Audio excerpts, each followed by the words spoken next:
Essa cidadã aqui, ó, né? Ela é advogada. E essa cidadã aqui estava fazendo uma live aqui junto com outras pessoas. E ela soltou a intenção do coração dela. Amém?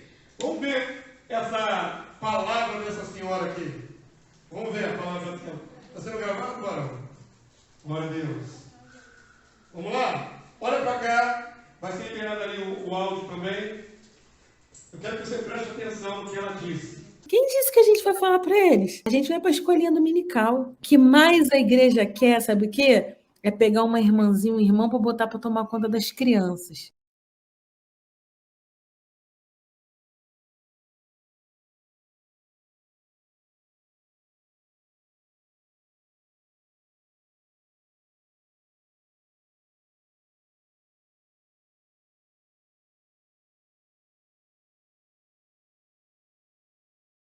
Só que aí, deu para entender, não deu?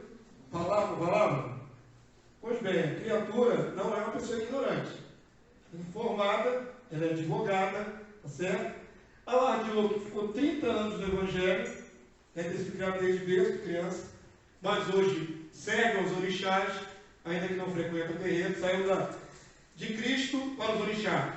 E o mais interessante dessa live que escapou às intenções, não é? Além dela falar que poderia destruir o cristianismo no Brasil, é muita pretensão de uma criatura tentar destruir algo que é divino do céu, né?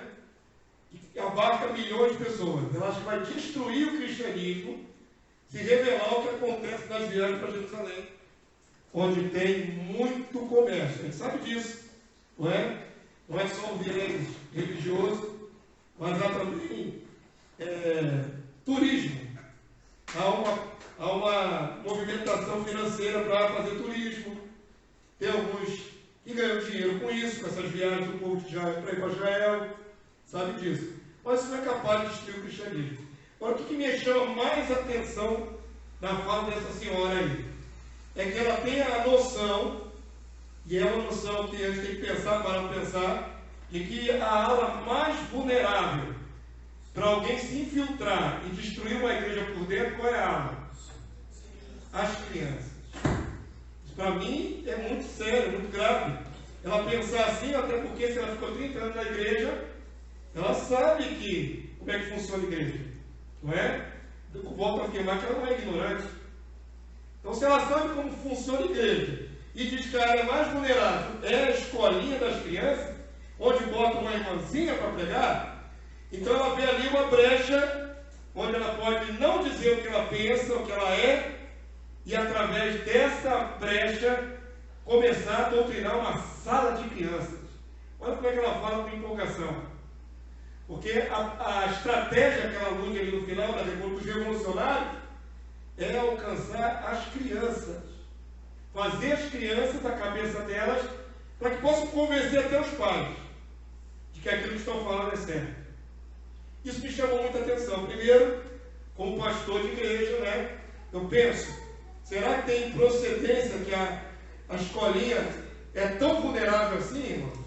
Eu creio que aqui não, porque nós conhecemos todo mundo que trabalha aqui na igreja, todos que estão ali envolvidos com as crianças, mas me chama muita atenção. Parece que se coloca qualquer um de qualquer jeito para ministrar para a criança, como fosse um cargo que empurra-se, né?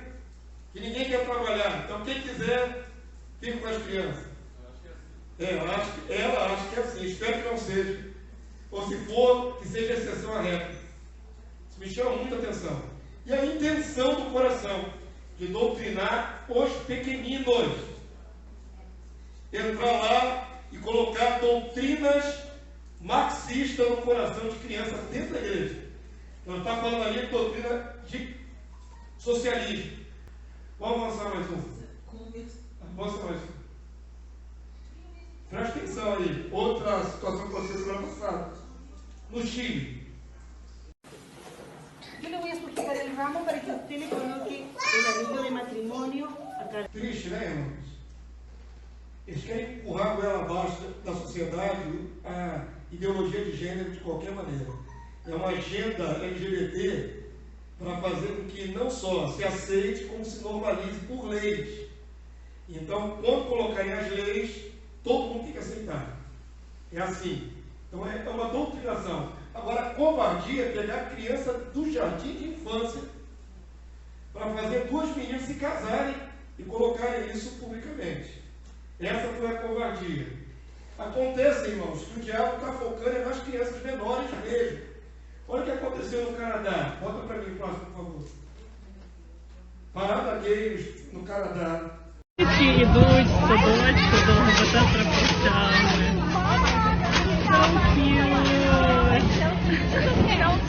Você tem que falar, você tem legenda isso aqui? Muito claro, né? Qual tipo de, digamos assim, faixa etária que está aqui simbolizada? A mais tenra, né? A mais novinha. Eu acho que as crianças aqui não têm nem 10 anos. Isso está acontecendo agora em países de viés comunista. Amém? Avança para mim mais uma vez, por favor. Lembram-se disso aqui, que aconteceu no Brasil, alguns anos atrás? Um evento dito de arte, um homem ficou nu e foi tocado por meninas, isso era feito todo mundo. Depois saiu abraçando as meninas, saiu de mão dadas com elas. Isso aconteceu pouco antes do Senhor tirar o governo que estava estabelecido, que é a favor disso tudo, inclusive pedofilia, é a favor da agenda LGBT, a favor de aborto, tudo aquilo que já estava sendo estabelecido no nosso país, que foi travado por uma mudança maquinata da esquerda para a direita. Amém? Quando a direita entrou, estava nesse nível no Brasil, tendo eventos como esse. Sem nenhuma sanção assim legal, nenhuma punição, nada. Era o que eles queriam estabelecer. Inclusive, permanece a vontade da esquerda socialista de, em tomando o poder, liberar, por exemplo, cirurgia de mudança de sexo para crianças sem o consentimento dos pais. A partir de quantos anos? 5 anos. A criança ela vai decidir se ela quer mudar de sexo na infância. E se os pais forem contra, a lei vai dar resposta à criança. Esse é o projeto dele. A criança passa por um psicólogo, e o psicólogo, e não os pais, vai determinar se a criança pode ou não fazer a mudança de sexo. Esse é o plano. Que já estaria correndo se nós tivéssemos permanecido na mão da esquerda nos últimos anos. Mas aprove a Deus dar a mudança. Aqui, irmão, só para lembrar, né? A mídia está sendo usada para implantar isso na vida das crianças. Desenho ali da Disney, 2 homens se beijando no desenho animado. Os quadrinhos, né? O personagem, o filho do super-homem agora também é bissexual.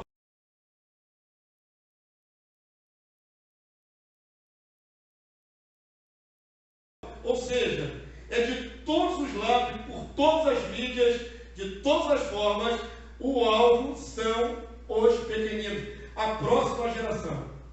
Essa já foi bem estragada, mas o alvo agora é a próxima.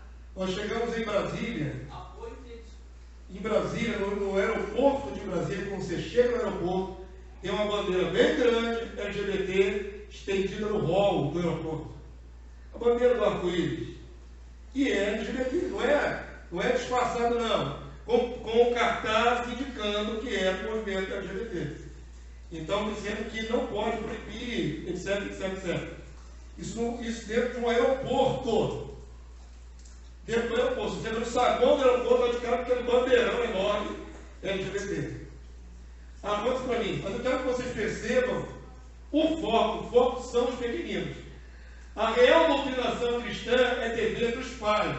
Amém? Qual é a base que temos para falar disso na Bíblia? 2 Timóteo 1,5. Perceba uma coisa muito bacana nisso aqui. O apóstolo Paulo dá essa palavra a Timóteo. Timóteo era pastor. O apóstolo era, né? Paulo era apóstolo, Timóteo era pastor de almas.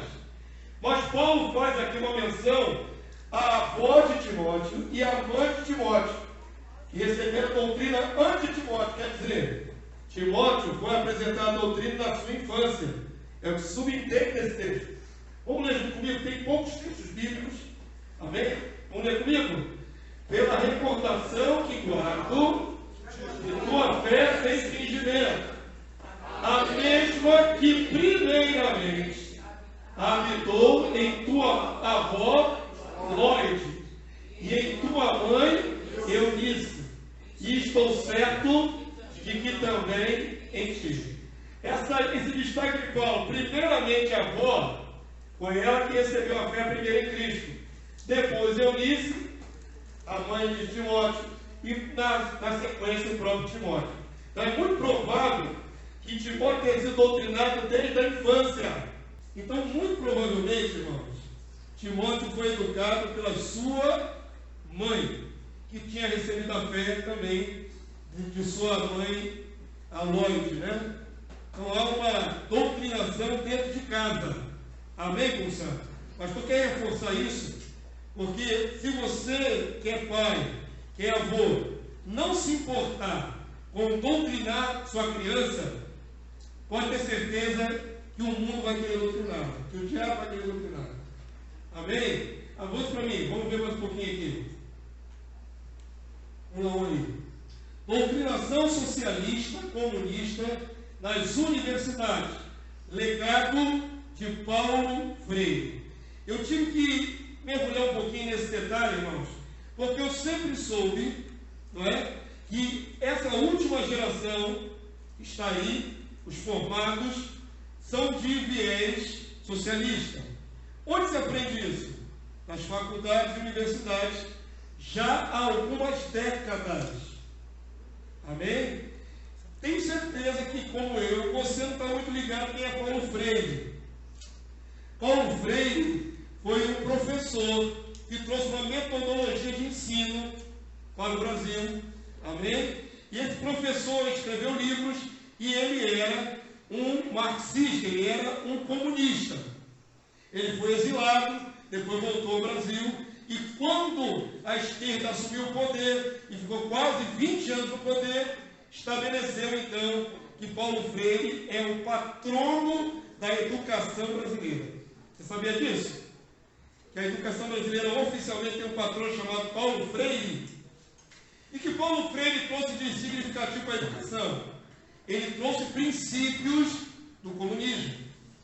Irmãos, é alarmante. Quando eu fui ver vários vídeos mergulhando nesse assunto, sabe aquela roda que se faz de debate no colégio? Você passou por isso no colégio? Roda de debate? Quem trouxe a metodologia para o Brasil foi Paulo Freire. Mas sabe o que isso importa? Pastor, isso não é bom, pastor? Que numa roda todo mundo debata, não é isso? Sabe o que isso importa? Que quando você enxerga é terrível. Antes de Paulo Freire, o que se tinha no Brasil é o seguinte: o professor é uma figura de autoridade dentro de sala. Quantos já viveram essa realidade? Os mais antigos, né? O professor era uma autoridade dentro de sala. Só.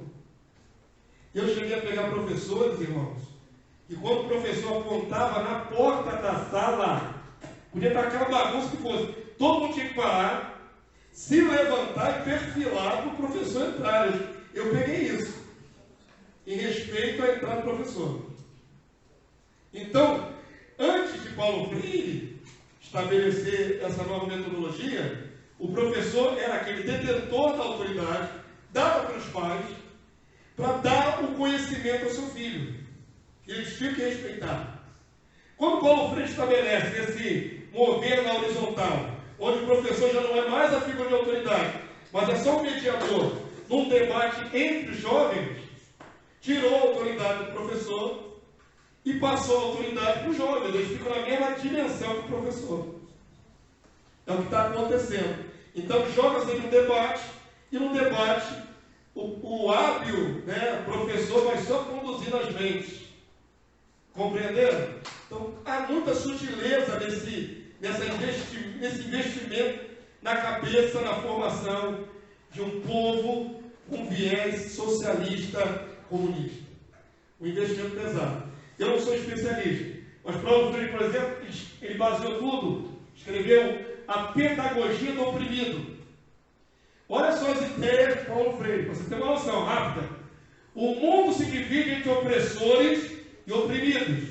Ao adaptar a noção constante de luta de classes, de Karl Marx, o pedagogo usa um esquema binário.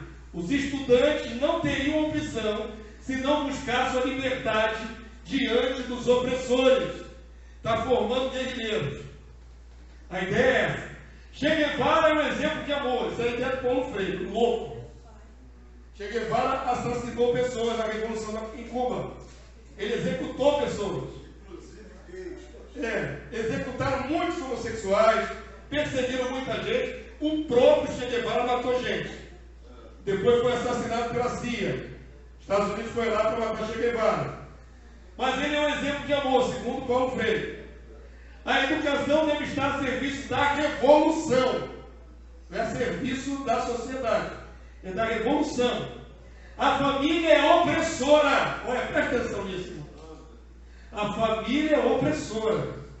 As relações pais-filhos nos lares refletem, de modo geral, as condições objetivo-culturais da totalidade de que participam. E se estas são condições autoritárias, rígidas, dominadoras, penetram nos lares que incrementam o clima da opressão.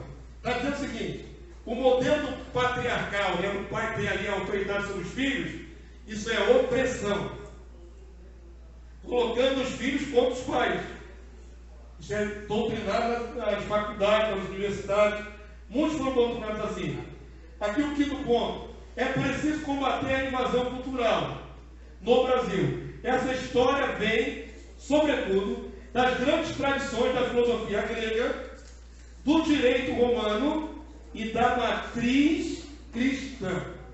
Então, para ele é preciso combater a matriz cristã, o modelo judaico-cristão que vem da Europa. Invasão cultural que ele diz é o que vem da Europa. A cultura romana, a greco-romana e essa matriz cristã. É isso que Paulo Freire defendia. E é isso que, através dessa doutrinação, fez cabeça de vários professores, que fizeram outros professores, outras gerações de professores, e assim vai. Vamos ouvir alguém que sabe mais do que eu. Vamos lá, bota para mim, por favor. Mas Paulo Freire, ele era um comunista, um apaixonado por marxismo, assumido no Brasil. Isso é fato, viu, irmão? Não é fato? Ei, professor, não é obrigado a passar de ano, independente da avaliação do aluno? Muitas vezes, né? Na maioria das vezes. Por diretriz de uma, vindo de cima para baixo através do governo. Então, olha só, irmãos, você não é obrigado a saber tudo isso. Mas a gente vê o reflexo disso tudo no dia a dia, na juventude que está aí agora, não é? Militando conceitos marxistas e conceitos socialistas no nosso país. Então já teve mais de 2 gerações inculcando ali, essa doutrinação, e agora estão fazendo frente, tá certo? Àquilo que nós cremos que é o correto. Todos os valores familiares, todos os valores cristãos. Então nós estamos vivendo uma batalha ideológica terrível. E como eu disse, são as crianças os alvos e os jovens. Primeiro os pequeninos, agora foco nas crianças menores. Mas já estão trabalhando na juventude há muitos e muitos anos, há décadas. E quando essa juventude que foi trabalhada vai para as ruas, ela demonstra ódio, ela demonstra um viés de repulsa, prioritariamente para o cristianismo.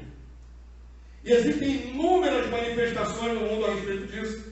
Eu gostaria muito tempo aqui trazendo vídeos, pelo mundo afora, tanto evangélico como católico romana, como eles debocham da cruz, como eles fazem atos libidinosos, imorais diante de cruz, diante de igreja, entram e têm relações sexuais no santuário, em cima de um púlpito, por exemplo, para profanar aquilo que eles não aceitam.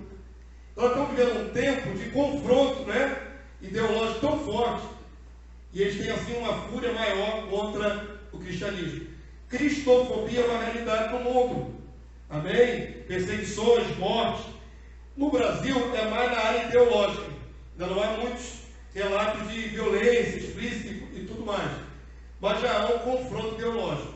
Amém? Eu quero mostrar a vocês mais uma coisa. Vamos lá. Existem pais conscientes que essa doutrina ela é perniciosa para as crianças. Há pessoas se revoltando contra essa doutrina do Paulo Freire. Chega de doutrinação marxista.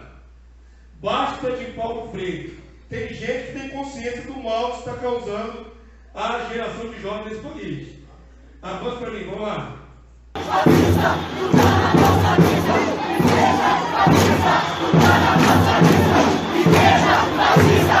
Perceberam, queridos?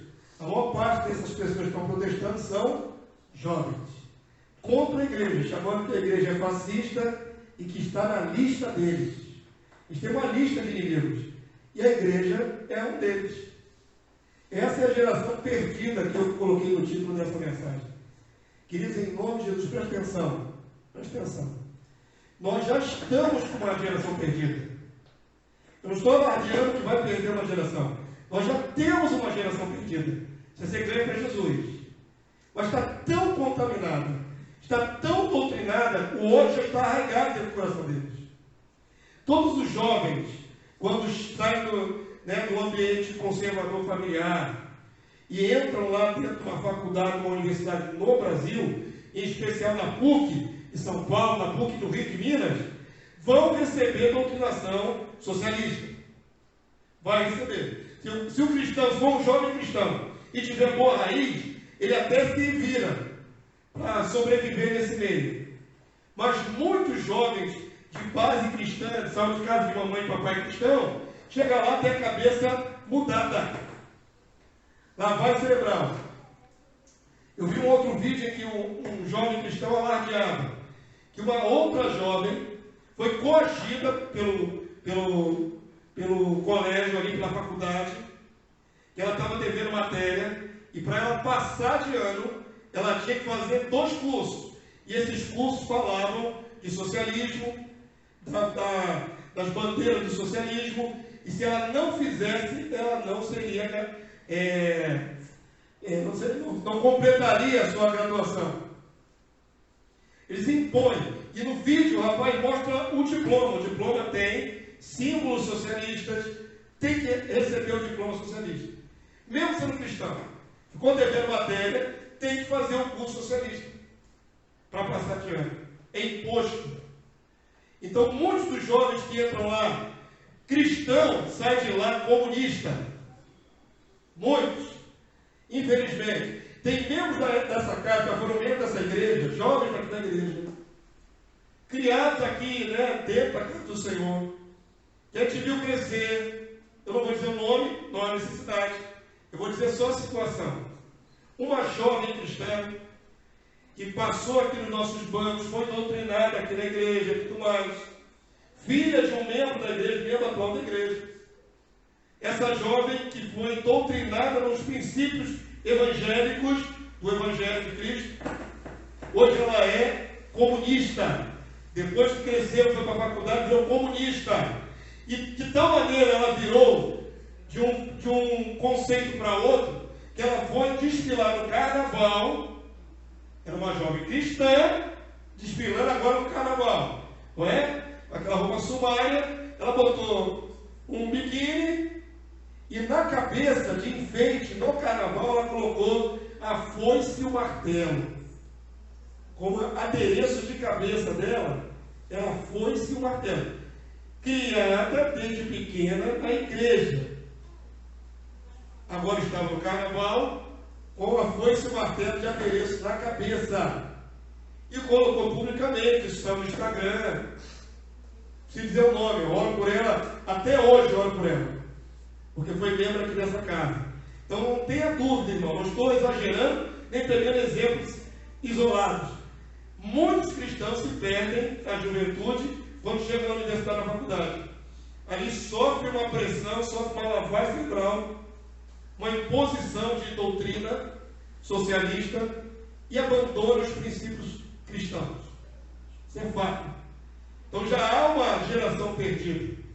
Mas que nós temos que clamar para que haja ainda a possibilidade de salvação. Amém? E há uma investidura das gerações mais novas. Já passou dos 20 anos para trás, agora querem uma nova safra. de doutrinamento de socialista. Olha só, vamos para mim mais um, por favor. Filosofias anticristãs são redes do diabo. A palavra define que tudo aquilo que não vem do Senhor, que não é verdadeiro, Jesus é a própria verdade de Deus encarnado. Se existe uma verdade na terra para ser seguida, é o Evangelho. Amém? A única verdade absoluta é a palavra de Deus. E Jesus é o sim, o amém. Amém? Fora a verdade do Evangelho na Bíblia, já está falando novamente, dá um outro aqui. Não ficar picado. Fora a verdade do Evangelho na Bíblia, tudo mais é filosofia humana. E a maioria delas está onde? Aqui? Cadê aquele que estava no stand-by? Deixa o stand-by para mim. Sumiu? Tá, vai habilitando ali, já está falhando aqui de novo. Oi? Então vamos lá, separa para mim aqui que possa funcionar. Vermelho? Esse aqui é amarelo. Solta o amarelo aqui para mim. Som. Ótimo, está ótimo, já está até equalizado. Entenda uma coisa, irmãos, em nome de Jesus. Tudo que for contrário aos princípios de Deus nesse planeta é de origem humana, portanto, carnal. O pensamento de homem. E o pensamento de homem muitas vezes é influenciado por demônios. Paulo fala que nos últimos tempos, muitos apostatariam da fé por dar ouvidos a ensino de demônios. Demônios doutrinam. Demônios passam ensino para os homens. Eles falam de coisas que os homens acabam absorvendo. Fica como se fosse autoria humana, mas não é. É autoria demoníaca. A origem. Sussurro. A palavra de Deus fala que eles terão comichão dos ouvidos. Sabe, irmãos? Essas pessoas que levantam essas doutrinas não precisam ver demônio. Eles são inspirados. Eles ouvem uma ideia que soprada no ouvido deles aqui. Eles nem tem que ser adeptos de ocultismo nem coisa parecida. Basta que queiram ser rebeldes contra os princípios de Deus. O demônio vem, sugere uma doutrina, eles aprendem e passam na horizontal para os outros homens. Então a palavra de Deus chama isso de rede.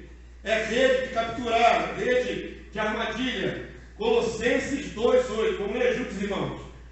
Cuidado, ninguém vos venha a enredar, a pegar com rede, com a sua filosofia e vãs sutilezas, conforme a tradição dos homens, conforme os rudimentos do mundo e não segundo Cristo. Tudo que não vem da verdade do Senhor é filosofia, é rede, é armadilha. E nós estamos vendo que muita gente está caindo nessa armadilha. E principalmente os menos capazes de resistir, que são os jovens. Amém? Avança mais um, por favor, Elis. Jovens doutrinados contra a igreja cristã. Paulo faz um lamento na sua época de que haviam pessoas que passaram por meio da igreja, mas depois se tornaram inimigas de Cristo. Tiveram conhecimento e o conhecimento não lhes serviu de nada. E é o que eu estou lamentando aqui. A perda de uma geração que saiu de dentro da igreja, amém? E foi para as mãos do maligno. Até aquela senhora, a primeira lá do advogado, eu creio que ela passou numa igreja. Ela disse por 30 anos. Ela não deve ter mais de 40 e poucos anos. Então ela deve ter sido levada desde criança para a igreja. E não adiantou. E foi subtraída, foi sugada para o outro lado. Irmãos, eu estou dando um alerta. Eu não tenho, digamos assim, tradição de pregar sobre política. O pastor de vocês não fala sobre isso. Eu não tenho vocação para ficar falando aqui contra a doutrina de esquerda ou direita. Mas como pastor de almas, eu estou dizendo, isto que está sendo uma realidade no nosso país, afeta diretamente nossos filhos, os seus filhos, desde a mais tenra infância até a juventude. Então já estamos debaixo de uma guerra ideológica que vai invariavelmente ser exposta aos seus filhos. Vocês têm filhos pequenos, vocês têm filhos na casa de 10 anos, 12, até menos que isso, eles vão ser expostos a esse mal. E cabe a nós, como igreja, determinar que rumo a mente do seu filho vai tomar. Você não tem poder para impedir que ele ouça certas coisas. Mas você tem que ter a responsabilidade de apontar o caminho certo todos os dias. Amém, povo santo? Vamos ler o texto. Paulo faz um lamento, é o meu lamento, para aqueles que estão se perdendo. Filipenses 18, vamos ler, igreja. Pois muitos anos entre nós, dos quais, repetidas vezes, eu vos dizia e agora vos digo, até chorando, que são inimigos da cruz de Cristo. Eles são inimigos, tanto espiritualmente como literalmente. Muitos desses jovens aí chegam a roubos de queimar cruz, de destruir cruz, de profanar em cruzes. Ainda que a cruz não seja para nós nenhum objeto de adoração, pelo menos a cristandade ela simboliza Jesus. Eles atacam a cruz como se quisessem atacar Jesus. O fato é esse. Amém? E nós temos que ter o mesmo sentimento de Paulo, um sentimento de tristeza profunda. Profunda, irmãos. Nós estamos perdendo uma guerra e os nossos filhos são as vítimas. Amém? Nós precisamos reverter isso. Como uma igreja pequena pode reverter isso? Talvez não possamos reverter o que está estabelecido na sociedade, mas você pode reverter o que está estabelecido na sua casa. Ou você trabalha nisso, ou você vai perder essa batalha. Amém? Está todo mundo consciente aqui? Em nome de Jesus, pais e mães, vamos ver o último texto. Devemos clamar pelos pequeninos e pelos jovens perdidos, aqueles que já foram doutrinados, já estão com a mente desviada, e também aqueles que estão começando agora nessa carreira, não é? Dentro dos colégios. Vocês viram que eles não perdoam os menorzinhos, fazendo até ensinamento de casamento entre crianças do mesmo sexo. Então, o que nós vamos viver agora? Um ataque sistematizado, generalizado. E rogo a Deus que o Senhor permita que permaneça aí, não é? A direita no poder, a direita conservadora. Porque eu afirmo para vocês, vou afirmar, eu não sou profeta, eu sou pastor e professor, eu não sou profeta. Mas vou afirmar, se for a vontade de Deus, eu creio que não é, mas Deus é soberano. Se for a vontade de Deus, tirar da mão da direita e colocar de novo na mão da esquerda o governo desse país, vai ser uma tragédia para a igreja cristã no Brasil. Eu afirmo isso para vocês. Eles já têm tudo preparado. Estão com sangue nos olhos, estão rangendo os dentes. Já tem tudo esquematizado. Se alçarem ao poder, logo no começo do mandato, nos primeiros dias, não dou 15 dias, para já ter alguma ação contra as igrejas. Eu não dou 15 dias. Mas isso se for a vontade de Deus. Se Deus quiser consertar o erro da igreja do Brasil através de uma perseguição, Deus vai permitir. Mas eu creio que ainda temos mais um tempo ainda. Amém? Isso aqui eu creio. Eu creio que ainda teremos mais 4 anos ainda para pregar o Evangelho com liberdade. Mas, querido, vai chegar o tempo da perseguição do anticristo. Vai ser fatal. Isso vai acontecer. Então já há ensaios do que eles vão fazer com as igrejas. Tem proibição, taxação financeira, que eles querem o dinheiro da igreja. Há muitos impérios financeiros no meio do povo evangélico, estão de olho nesse dinheiro. Mas vai ser fechar a porta de igreja, impedir pregação na rua, impedir pregação, doutrinação. Então preste atenção, irmãos. Estamos com uma luta em curso. Ela não está começando, ela já está em curso. E nós precisamos nos posicionar, pelo menos na sua casa. Você tem que ter consciência. E eu vou ter a consciência tranquila, que falei para a igreja que eu guio, que Deus permitiu guiar, que você tinha que vigiar pelos seus filhos, que você tem que vigiar pelos seus jovens, você tem que orar pela vida deles, tem que clamar. Não deixa a vida levar o seu jovem para a perdição, para as trevas.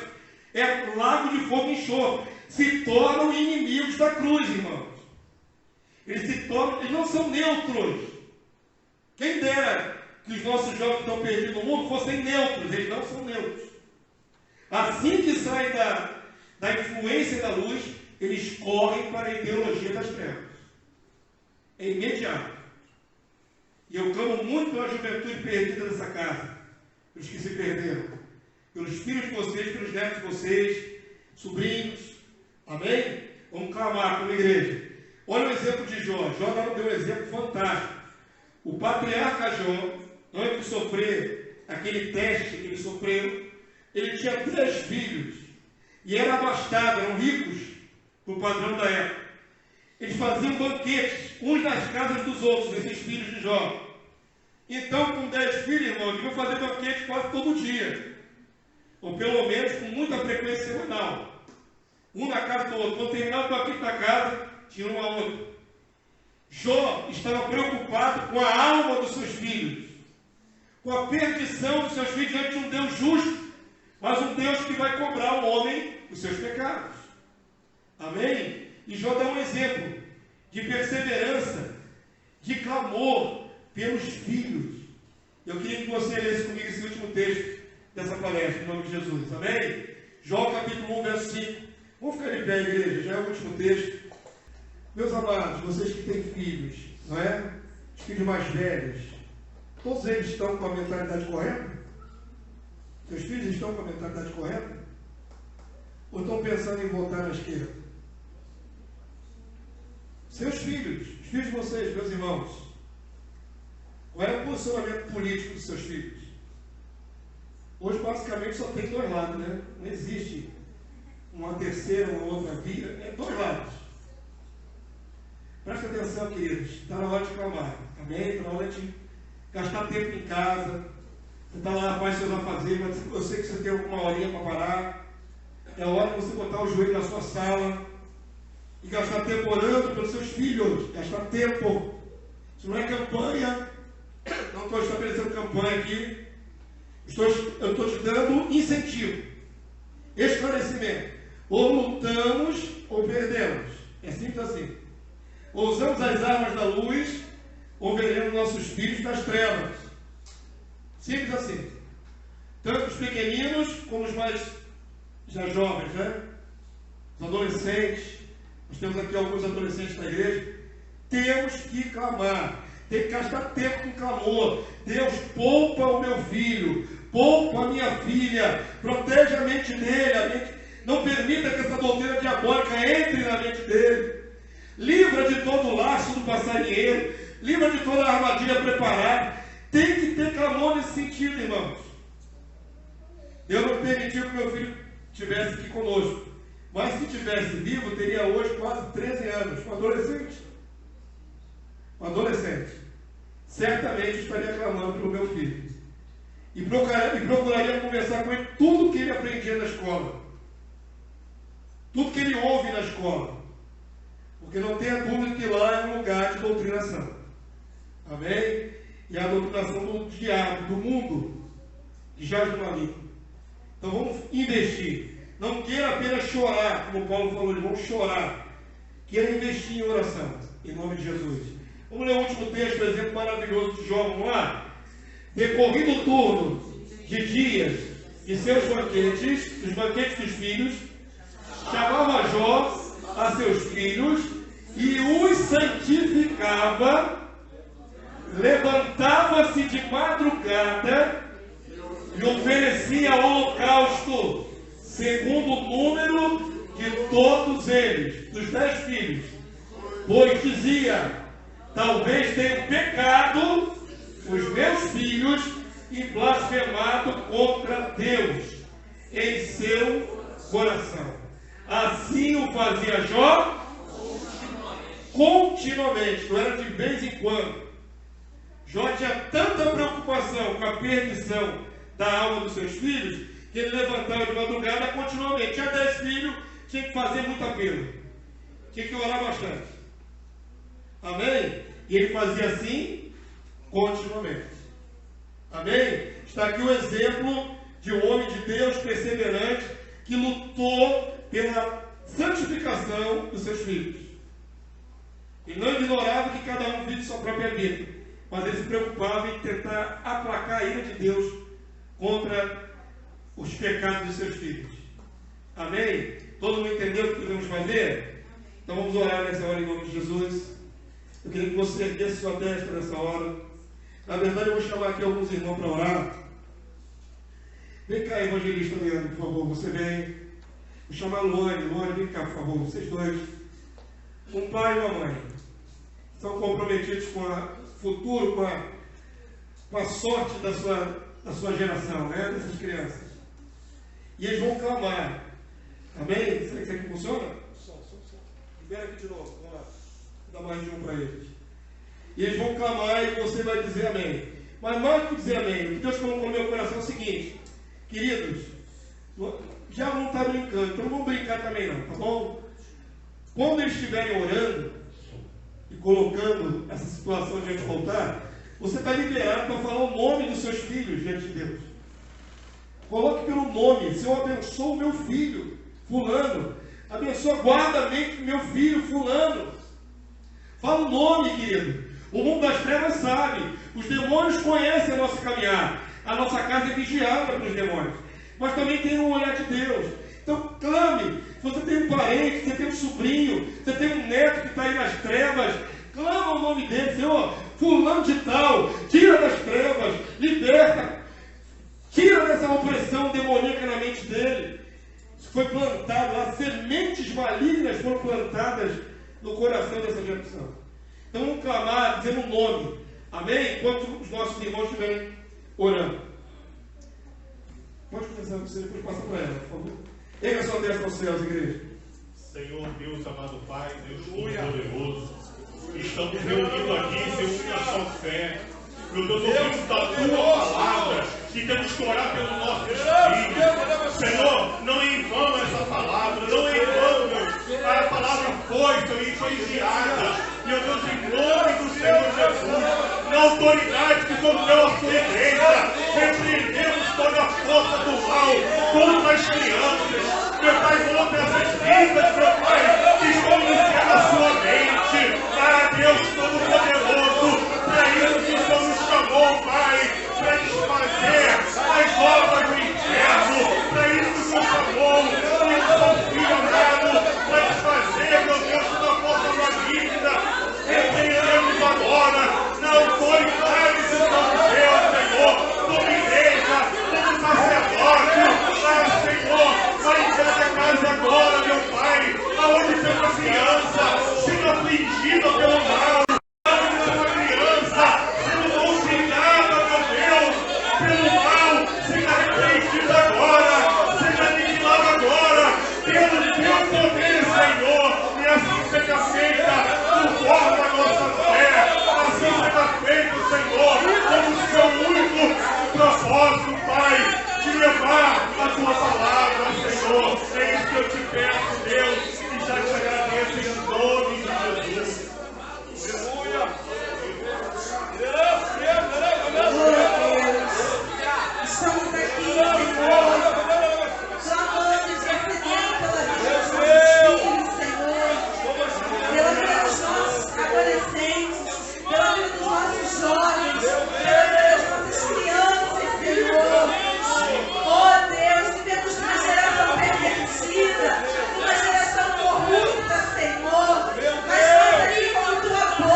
te clamamos, Senhor.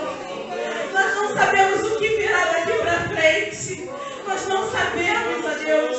Nós temos um desejo do nosso coração. Mas nós não sabemos, Senhor, o que está no teu coração do Brasil.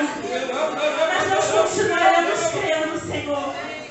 Que seja à direita ou à esquerda, o Senhor não vai nos desamparar. O Senhor não vai nos desamparar. E que continuemos firmes, Senhor. Ainda que a perseguição aumente, que nós sigamos firmes e que possamos estar firmes suficientes para ajudar as nossas crianças, para ajudar os nossos jovens e para ajudar os nossos adolescentes. Em nome de Jesus. Amém. Deus, desperta o teu povo, não somente nessa pequena congregação, mas toda a tua igreja no Brasil, Senhor. Desperta os pais cristãos, desperta cada mãe, cada pai, cada avô. Senhor, os parentes se importem com as crianças. Deus, em nome de Jesus, nós clamamos livramento. Nós clamamos livramento. Santo Deus, ajuda os pais, Senhor, a serem zelosos, a não serem omissos, mas estarem protegendo suas crianças. Clamamos, Senhor Deus, renovo, restauração dos que já se perderam, meu Deus. Ah, meu Deus, em nome de Jesus, traz de volta para o aprisco as ovelhas desgarradas, Senhor. Traz de volta os jovens, Senhor. Livra das garras do inimigo. Nós clamamos, Deus, toda doutrinação diabólica caia por terra. Toda doutrina do inimigo caia por terra. Ó Santo, dá-nos vitória, Senhor.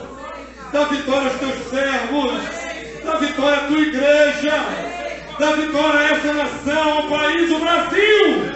Livra-nos do mal. Nós te clamamos assim, crendo que o Senhor nos ouve. Nosso clamor chegou até teu trono. E segundo a tua muita misericórdia, tu nos darás escape. Darás escape à tua igreja. Darás escape às crianças pequeninas, aos adolescentes e aos jovens. Nos ajuda, Senhor. Essa batalha é difícil. Essa batalha é pelos corações. Mas nós queremos ser vitoriosos. Em nome de Jesus, nós abençoamos cada família representada nesta igreja. Cada lar, Senhor, até dos membros que não estão aqui presencial, Senhor. Nós abençoamos cada lar. Seja um lar de refúgio, onde só a luz do Senhor brilhe. Ah, Senhor, permita que a candeia dos teus céus esteja acesa. Em nome de Jesus. Em nome do Senhor Jesus. A quem clamamos e cremos que nos ouve. Em o nome do nosso Rei e Salvador. Amém e amém. Glória a Deus. Aleluia. Aleluia.